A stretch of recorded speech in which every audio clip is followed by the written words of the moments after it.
Good afternoon, everybody. So we're going to go until 1:45. The in-town pool has to gather at that time, and then I'll go for another 15 minutes until 2, and then we're going to hear the president speak at 2 o'clock. So hopefully that's a good amount of time, and then we'll be back tomorrow and the next day. Okay, so we have seen a lot of momentum in the last 24 hours in our fight to restore Roe. Americans in Kansas turned out to challenge views that would move the country backwards, with fewer rights and politicians invading our most personal decisions, and they won. In the wake of Dobbs, the president predicted people would turn out in record numbers to reclaim rights stolen from them, and they did. The ballot measure proposed by extreme, out-of-step Republican officials would have eviscerated fundamental rights and access to health care. Republican officials have been very clear. They are pushing extreme laws banning a woman's right to choose, many of which don't allow exceptions even for rape or incest. And they are calling on a national ban on abortion. As I mentioned yesterday, the DOJ also brought a suit against Idaho, where a near total abortion ban is threatening women's lives. Federal law makes clear doctors must provide emergency care, including abortion services, to women facing health and life-threatening conditions.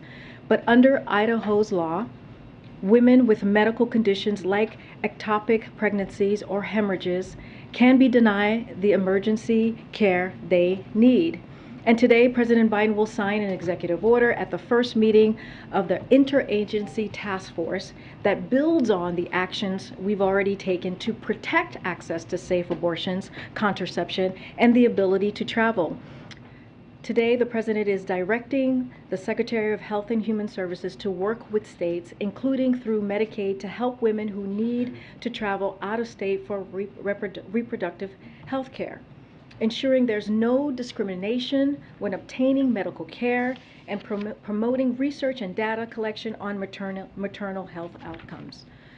There have been big steps forward in the fight to protect our rights, but it's not the end of the fight. What's at stake here is a choice between a national abortion ban, as Republicans have already called for, and more radical attacks on fundamental rights versus standing up for the rights Americans have been entitled to for almost 50 years.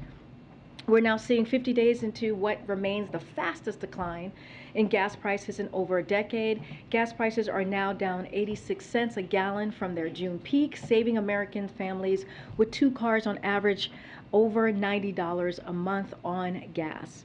And drivers can now find gas for less than $3.99 a gallon at more than half of all gas stations across the country. Prices are coming down even as Putin's war continues to put pressure on global energy supplies. President Biden promised he would address Putin's price hike at the pump, and he is. He is releasing 1 million barrels of oil a day from the Strategic Petroleum Reserve. He is rallying international partners to release an unprecedented amount of oil. More work remains, but prices are going down, and the president will continue to call on domestic and international oil producers to increase output so they can continue to come down. Finally, lastly, today, former Treasury secretaries from both the Democratic and Republican administrations just became the latest in a wide range of economic experts to endorse the Inflation Reduction Act. These high-level officials from both parties reaffirmed that this package will cut many of families' biggest costs and act against inflation. They also became the latest in a long list of experts, as I shared with you recently, who have debunked congressional Republicans' lies meant to protect tax welfare for wealthy special interests at any cost, even prolong inflation. Larry Summers, Tim Geithner, Jack Lew, Hank Paulson, and Bob Rubin joined over 120 leading economists, including Nobel Prize winners, CBO directors, who have analyzed the Inflation Reduction Act and agree it will lower cost, reduce inflation, address a range of critical and long-standing economic challenges. There are also 3 new polls out today from Morning Consult Politico, Yahoo News, YouGov, and Navigator Research that underscore the American public's overwhelming support for the major components of the bill, including lowering costs of prescription drugs, requiring large corporations and the wealthiest Americans to pay their fair share, and lowering health insurance premiums. Americans are weighing in with resounding support for the Inflation Reduction Act, and that's in contrast to Republican members of Congress who want to block this legislation to protect tax welfare for the wealthy and corporations. Not only that, but while congressional Democrats want to lower your prescription drug and health care costs, Republicans want to put Medicare and Social Security on the chopping block every year, like Ron Johnson repeated yesterday.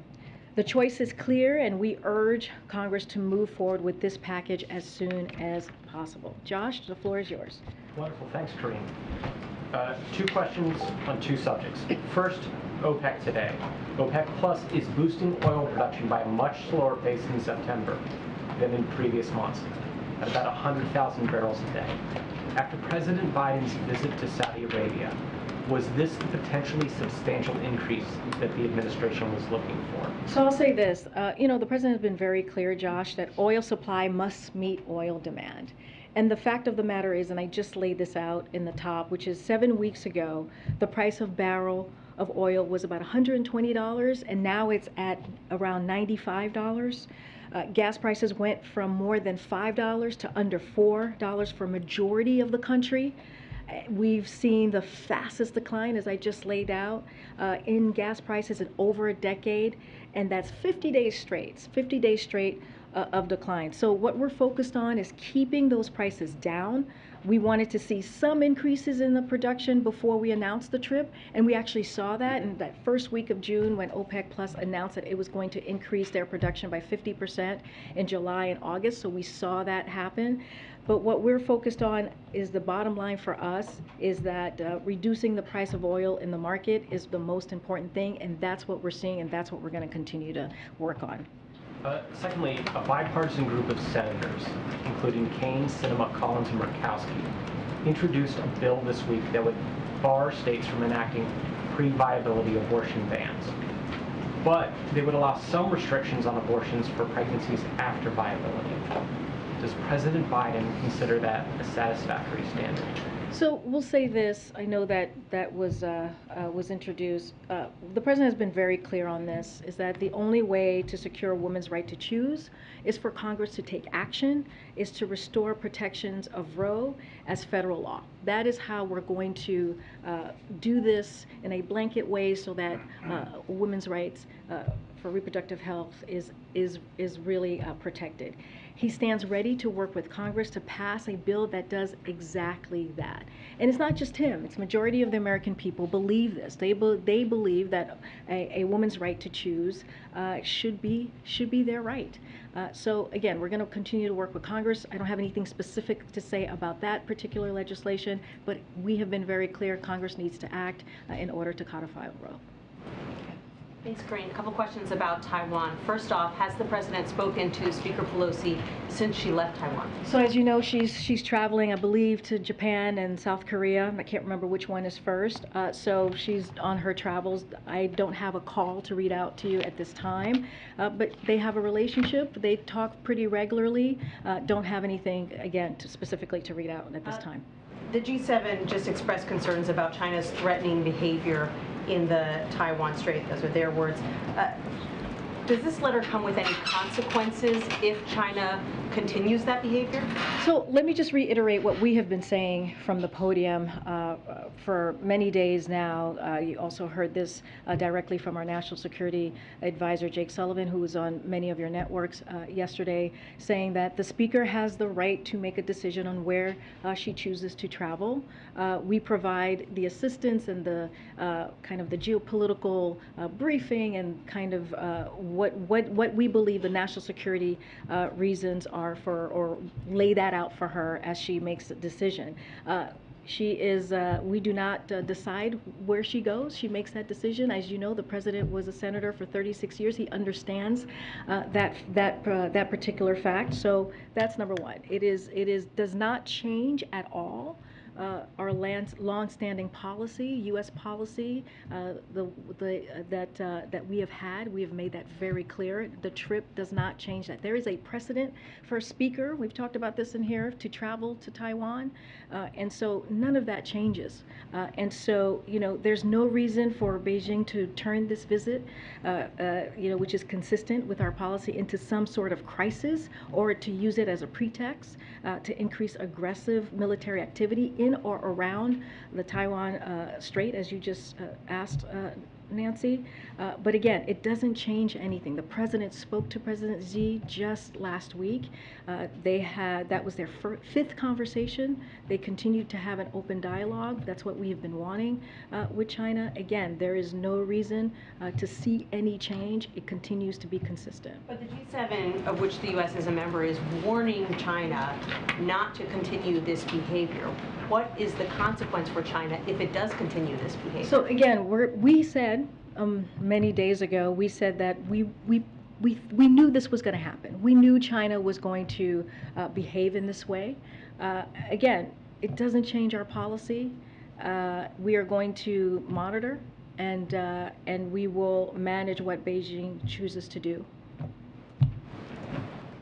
On the EO that the president is going to sign. So we're now some 6 weeks out from the Supreme Court ruling on abortion, and this EO seems to be directing Health and Human Services Department to consider a number of actions. So where is the urgency right now for women who need help, and when will the help actually kick in? What is the timeline? So when the president normally does an executive order, it's always to consider. That's always the wording and the language that's in an EO. So that is nothing new. You'll see that in any executive order that he signs. So it is in line with that. Look, I mean, just to it's really important what this is going to do. It's going to help, in particular, low-income women, right? If you think about it, it paves the way for Medicaid to pay for abortions for women having to travel out of state. Secretary Becerra will invite states to apply for Medicaid waivers to allow them to provide reproductive health care to women who live in states where abortions are banned.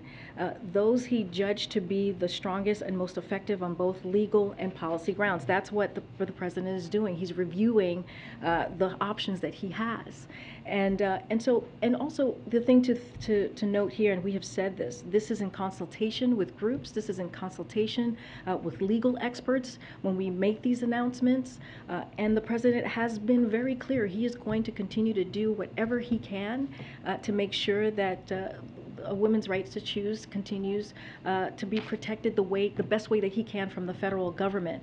But again, the way we do this, the way to make sure that it is federal law, is Congress needs to act, and Americans need to make sure that their voices are heard. What is the timeline, specific timeline on this EO for women who want to have an abortion soon?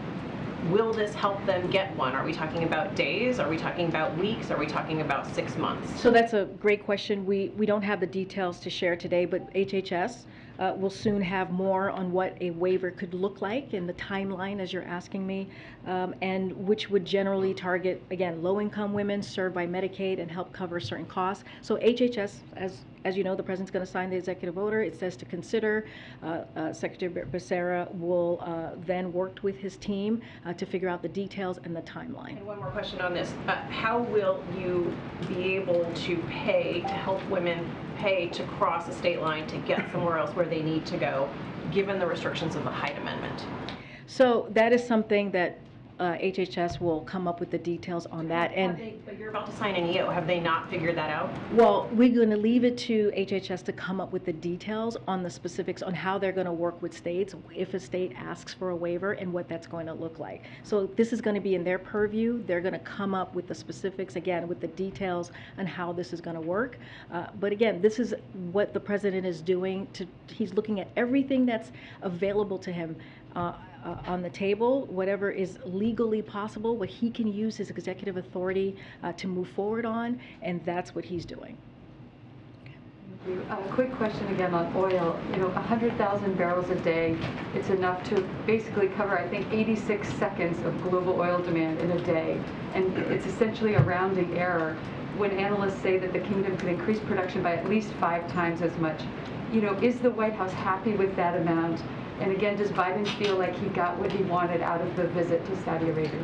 So, again, the way we look at this is that I laid out the gas prices and how that's gone down. We went from 120, it's gone now. All right, 120. There we go. You just missed it. So this is the prices at the pump, 86 cents. But if you look at the barrels the barrels, it went from 120 to $95. That's a significant, I think, movement that we have seen. And again, we're not members of the OPEC Plus. We have said that we do not belong to OPEC Plus. But they made an announcement the first week of June, and they said they would increase 50% in July and August, and they did that. This is 1 month, if you think about it. This is a 1 month increase, but the president's going to continue to do the work. Look, if you think about his trip, to your second question, to the Middle East, it was important to go. You think about the announcement that we made about the Yemen truce. That's a war that started 8 years ago. 8 years ago. And by having that truce, which is going on 6 months, we're saving thousands of lives. And so that matters as well. So we think that the trip was certainly worth it. It also allowed Israel to come back, to be included, to be more so included in the Middle East region, which is also very important.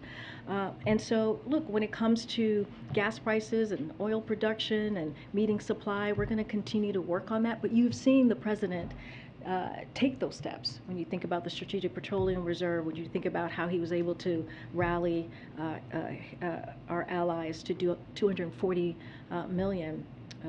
So that is, we see that as incredibly important as we're doing the work for the president. And just quickly, Saudi Aramco also signed MOUs today with China Petroleum and Chemical Corporation to collaborate more, and with Sinopec to create a new manufacturing hub in Saudi Arabia. Is there concern in the administration that Saudi Arabia is sort of loosening its energy ties with the U.S. and getting closer to China? So that particular report, I would have to go back to the team and get back to you. I've not seen that reporting. Just had a follow-up on the executive order. Since the president is directing the Secretary of HHS to consider actions on helping patients who need to travel out of state to get certain health care services, what are some examples of potential actions, and were there specific examples that the White House presented to HHS to consider?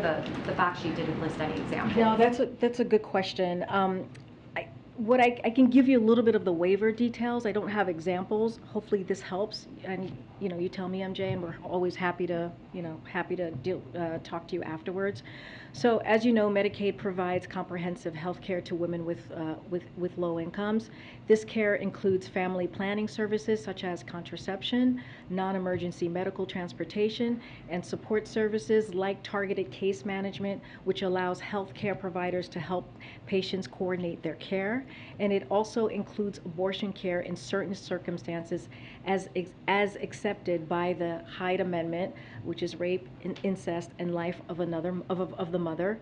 Today's announcements and the President's directive to Secretary Becerra is to leverage Medicaid to support patient care for those living in states with abortion bans. This process will be driven again by HHS, so they will have more to share on what the Medicaid opportunity is, including through Medicaid waivers are available to states interested in supporting patient care for those who live out of state. But generally speaking, though, these opportunities will target low-income women served by Medicaid, because we were asked that question, how we were going to help women who couldn't afford abortion. So this answers this question, having the waivers, and it will cover care that is otherwise part of Medicaid's comprehensive benefit program, which include travel under Medicaid's non-emergency medical transportation benefit benefit. They will have more of the details, but that's kind of the laydown that I can give you at this time. And just in terms of the timing of this executive order, obviously the idea of helping patients who need to travel out of out of whatever state they're living in now to get abortion services, other healthcare services, I think that's an idea that you all have been obviously talking about since the Supreme Court overturned Roe v. Wade. I guess why is this executive order coming out now and directing HHS to consider more actions? Presumably they would have been thinking about this already, right? Well, as you know, the last executive order that we signed, the president signed, was to create a task force. And that task force, one of the reasons it was created is so that it could be streamline our efforts here and our efforts across the agencies to come up with ideas of how to move forward and how to move the best way to really deal with this crisis that's in front of us, and also I think so. That's one part, right? The task force came together. They are putting forth ideas and ways to move forward. I think the other thing to think about is, the president has executive authority, but he also has to make sure he talks to the legal experts, right? He has to make sure that the ideas that we have or come up with can be done. And so that's also a big part of it too. This is still, this is a government, and so there are ways, there are steps and processes that we have to take in order to take actions as big as these. And so that's something as well to take note. But look, there has been an urgency from this president from day one when the Supreme Court made this extreme decision to take away a constitutional right. It was an unconstitutional action by them, a right that was around for almost 50 years, a right that women had to make a decision on their bodies and how they want to start their families. And so the president has been very clear that he's going to do everything that he can. It doesn't stop with this, but we also understand that, he can't only be the only person working on this, right? That's why we continue to ask Congress to take action. Am I doing the math right that the 30-day report that the president asked Secretary Becerra for, that would be on Sunday? I have not done the math, so I trust you on that. I don't have anything new on the 30-day report. We're not here yet. I would have to get back to you on that. The subject, please. Go ahead. I'll come to the back. Just to follow up on MJ's questions on this new executive order, the president had previously said that he wanted the Justice Department and HHS to explore ways that they could protect interstate travel. How is this different or at all new from what he said? I think laying out how to do that by offering this Medicaid waiver is a big deal.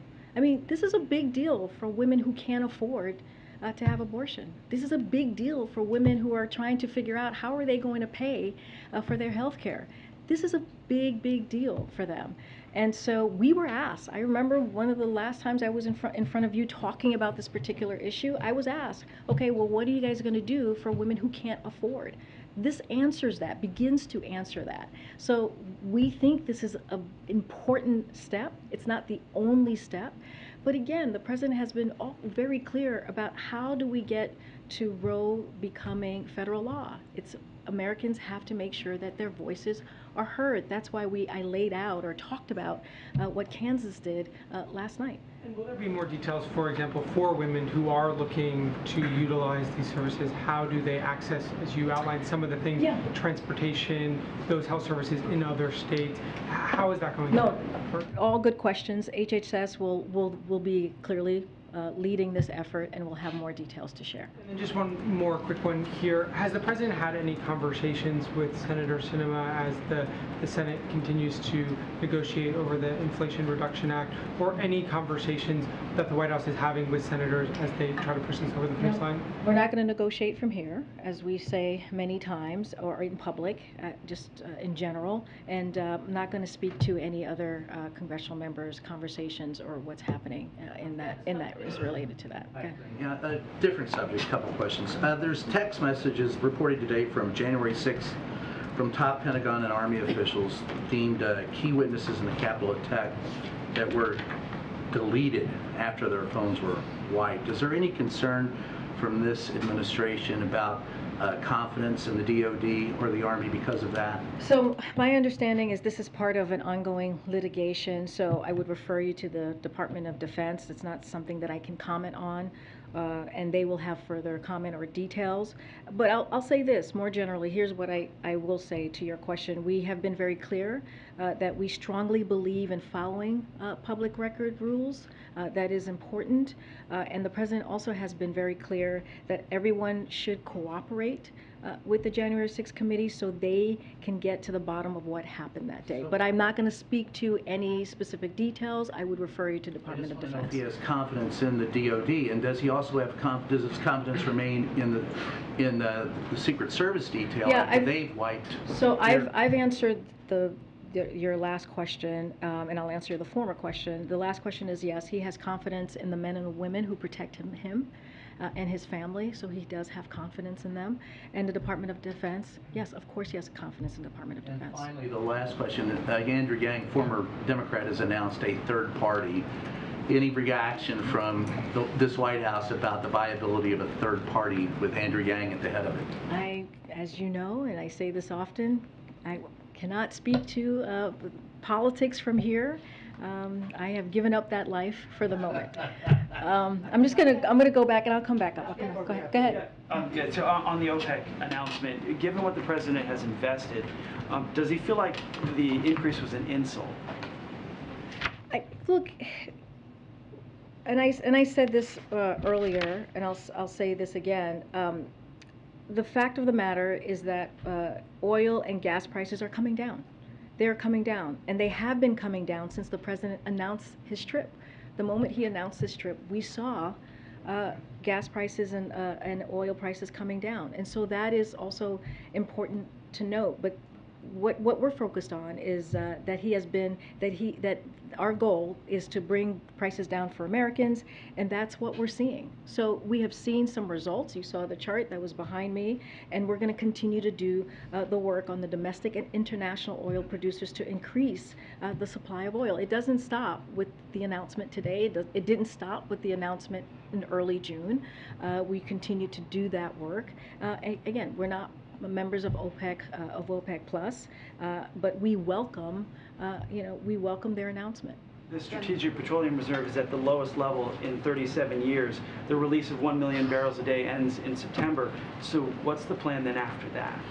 Well, from my understanding, and I can get you more specifics, is that we are replenishing the Strategic Petroleum Reserve. I don't have more to share on that, but I'm happy to get more information. Can I ask a question? I'm going around. Go ahead, Stephen, and I'll come down. Thanks. Sorry, and I'll just maybe. I know people are leaving. All right, very quickly. Where are the deliberations on a national emergency with respect to abortion rights? We don't have anything to share with you today on that. Again, the president's looking at all his options. You're going to hear from him. That's where everybody's going at this moment. To hear from him at 2 o'clock on this particular executive order that we're moving forward with. I don't have more to share on that. Do the results in Kansas, as expressed by the people of that state, make the president feel that the members of his party should push stronger in Congress to repeal the Hyde Amendment? Oh, I mean, the Hyde Amendment is law, and we're gonna follow that law. So not going to get into more than that. But I will say this about what we saw in Kansas. The president was very clear that in order to protect our rights or codify Roe, we need to make sure that our voices are heard. And that's what you saw. You saw the power of the American people last night. And that is incredibly important. It was not expected, what we saw last night. And so this is what we need to continue to do in order to make sure that it is the law of the land, that Roe becomes law of the land. People have to make their voices heard, and we're gonna continue to call on them to do that. Okay. Thanks, Karine. 2 quick questions. On the abortion EO, can you give any more clarification on whether or not the president directed HHS to have the waivers pay for travel or have the waivers pay for the abortion procedure itself? So, so it's the Medicaid waiver. From what I understand, it is for them to pay for abortion procedure. And I don't have the specifics on the travel. We can easily go back, but from what I understand, Medicaid pays for your health care services, so I presume is for the health care. Yeah. Okay. But I can get more detail on that. I want to make sure I get that right. Okay, and then on Taiwan, has the Ronald Reagan carrier group left the east coast of Taiwan, or is it still there? I would have to get back to you on that. Can you characterize any communications that you guys have had with the Taiwan military as they get ready for these PLA drills? I don't have more to share on that. Thanks. Yeah, Peter. Thanks, Karine. How come Republicans seem more jazzed about Speaker Pelosi's trip than the president? You're going to have to ask Republicans. Jazz. Well, yeah, I mean... Do they have jazz hands, Peter? Do I have jazz hands? Do they have jazz hands? You said jazz, that they were we feeling can- jazz. We can have our Hill team check. But Mitch McConnell said, I think it's important for the Speaker to go to Taiwan. Lindsey Graham said, the idea of her going is a good thing. Chuck Grassley, I'm sure glad that she went. Is President Biden just worried about hurting Xi's feelings? So you're saying because they said that, then we're not jazzed? Yeah, absolutely. We've been very clear. We've been very clear for, gosh, the past week or so, that the Speaker has the right to go to Taiwan. We've said that. Yes, you've been clear that she has She a has right, a right. but why is it so hard for the president just to say, she's a brave trailblazer, and I think it's great that she went. Like so many others the president thinks that the Speaker Pelosi is a great trailblazer. Look, Does I he mean, think that it was good that she went? here's the thing.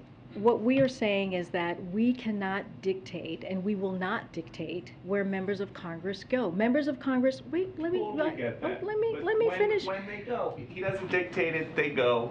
Now he can say if he thinks it was good or not. I mean, that's not how it works. That is not how it works here. It really isn't. Can you Members at of least Congress say- have the right to travel wherever they choose. Our part of this is to make sure we give them a thorough and complete briefing when it comes to the geopolitics of the region or the state, or when it comes to national security. That is our part in this. Now that Taiwan is effectively encircled by the Chinese military doing these drills, does the president think that the trip was worth the trouble?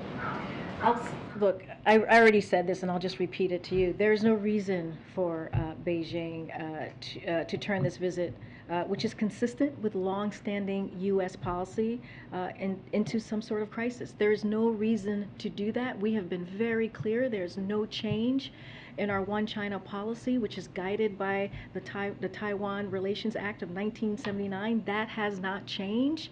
And so, look, the United States will not seek and does not want a crisis here. But And- we are prepared to manage what Beijing chooses to do. And last one about that, there's a Chinese official who says the U.S. must pay the price for its own mistake, and we mean what we say. When the Chinese threaten the U.S., does the president take them seriously?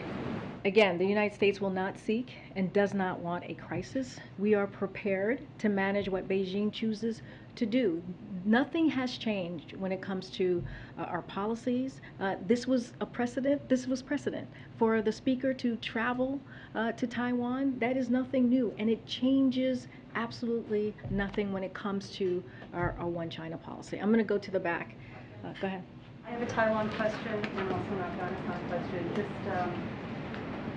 Following up Peter's question, with the PLA encircling Taiwan, does the White House have a counter strategy? Do you have plans to counter this? I'm not going to lay out or lay out any of our any of our intelligence or national security information from here. And cyber measures that Beijing has imposed on Taipei. I missed the first part. I said, how about the punitive economic and cyber measures that Beijing has imposed on Taipei? Is the U.S. prepared to help Taiwan there? Again, I'm not going to go further with what I just said. There is no reason for Beijing to use this trip, which is a precedented trip, as a pretext for a crisis. There's no change to our policy, as I've said, as many of my colleagues have said from here, and also on many of your networks and some of your publications. Nothing has changed here. And then on Afghanistan, given that the leader of the Haqqani network is, a wanted terrorist, does the U.S. plan to put him on a on a wanted list or target members of the Haqqani network in Afghanistan? Kirby got this question yesterday. I don't have anything more to add on the Haqqani network.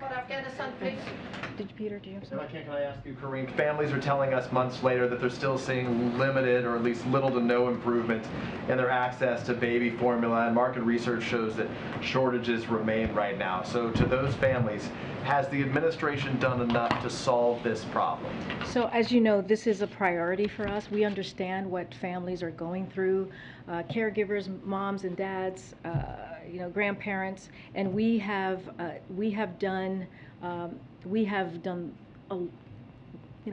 the work, and we'll continue to do the work to make sure that families have safe baby formula so that they can feed their kids. This continues to be a priority for us. This has not gone away, and we do understand that there's a lot more work to do, but we want families to know and understand this is an administration that cares about them, that cares about the safety of their children, and we're going to continue to do the work. So they recognize that the administration cares. It's a point that you guys have made before. What do you say to those families that when right now the shortage rate, according to data, is between the out-of-stock rate is something between 20 and 30%. So when will it be resolved? Look, we're doing the work every day. It doesn't stop. We're working with the agencies who are involved. That's why we were able to do the DPA. That was an important move that the president signed on to, so we can make sure that we get more production out there, on more baby formula on the shelves. We did we did the partnership with the Department of Defense to make sure we're able to do these fly-in baby formulas with relationships that we had abroad, and so that has helped. That actually brought up what we were seeing on the shelves. But we understand that there's more work to do, and we'll continue to do that work. We have laid out the steps that we have taken. We have made announcements after announcements. I'm happy to once I can get that to you, and we are happy to share where we are and how we have improved production. But we understand, we get that there's more work to do, and we're going to continue to do that work. All right, go ahead. Thanks, Karine. People in southeastern Kentucky are still digging out from the devastating floods they had last week. I know the president is isolating right now because he has COVID, but once that isolation is over, does he have any plans to go there and see this damage for himself? You know, I don't have any travel to announce of the president at this time. As you just said, he's still isolating. I do have an announcement to make, or something to share about an announcement that was made today. Department of Health and Human Services, Secretary Becerra declared a public health emergency for the Commonwealth of Kentucky, which gives the Centers for Medicare and Medicaid Services beneficiaries and their health care providers and suppliers greater flexibility in meeting emergency health needs. We are doing everything that we can with FEMA and other agencies across the administration to be helpful to the state of Kentucky. And again, I've said this before, but our hearts go out to the families who have lost loved ones and just lost so much in this period of time. But is a presidential trip there something that's even being considered? Is that something Well, as you know, he went to Kentucky when I believe it was a tornado that happened, last year. And he visited Kentucky at that time. I remember traveling with him, and it was devastating aftermath of what happened to the state. We just don't have anything to share with you at this time. Okay. I'm going to try to go around here. Go ahead. The President is on his 4th full day of isolation from his rebound case. If he continues to test positive after he completes 5 full days, will he continue to isolate? I would have to check to see exactly what the CDC guidance is, but we are going to follow CDC guidance. One thing I do have to say is CDC recommendations for rebounds. There are no CDC recommendations as it relates to testing and as it relates to travel, but we have been following the 5-day of isolation. We added to our protocol, as we do here at the White House, because of the unique situation and the unique jobs that we all have here, and making sure that we keep everyone safe. We added the 2 negative tests in order for many of us to come back to work. As far as beyond that, I would just have to make sure I check with the CDC guidance, but we will continue to follow that. And like you said, the CDC doesn't call for people with COVID to test negative before on a rapid antigen test to end their isolation. Considering it seems to have been helpful in President Biden's case, is that something that the White House would like the CDC to urge Americans to do, to factor in antigen testing, or for Americans to model his behavior? So we leave it, honestly, we leave it to the experts. That is for the experts, and they follow the science, which changes on this. This is COVID, as we know, a once in a generation pandemic. So we leave it to them to make that decision. Okay. Go ahead. As you know, the McKinney fire in Northern California has killed 4 people. Just want to know, has the administration been in touch with California officials, or what federal resources have been brought to bear there? Yeah, so we have been in touch with state and local officials in California. We're continue to closely monitor the wildfires raging throughout the western United States, and the president has also been receiving regular updates. Even as he's in the White House resident, he's working every day.